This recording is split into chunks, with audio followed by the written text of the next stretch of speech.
Guys 2-3 দিন ধরে এত গরম পড়ছে, চুলার ধারে কাছে যাইতেও মনে হল না। হ্যালো এভরিওয়ান, আসসালামু আলাইকুম। কেমন হবে সবাই? ভালো আছেন?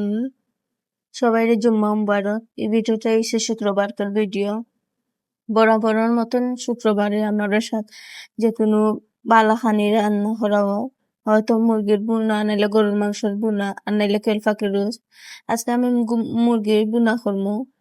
গত ভিডিওতে দেখছিলা আমি লাইভও করছিলাম, 2টা মুরগি আনছেন, দেশাল মুরগি কিনে জিতা মুরগি আমি একটা জব করি, আমি রোস্ট বানাইছিলাম।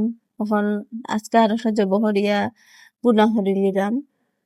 তো এত গরম পড়ছে, আমার প্রেশারে হালকা চাতার, এদিকে আমার মেয়ে শান্তি দেন না, তার লাগে আমি তাড়াহুড়া করিয়া বুনাটা বয়ে দিছি। একটু পরে আমি প্রেশার কুকারও দিলাইমু, কারণ দেশাল মুরগি অনেক শক্ত থাকে, সিদ্ধ হইতে অনেক লেট হয়ে, তার লাগে আমি তাড়াহুড়া করিয়া প্রেশার কুকারও দিমু, তাড়াতাড়ি গেড়ে দিব করি। আর এই একটা শব্দ আমার মাথার ধরিলাই প্রেশার কুকার।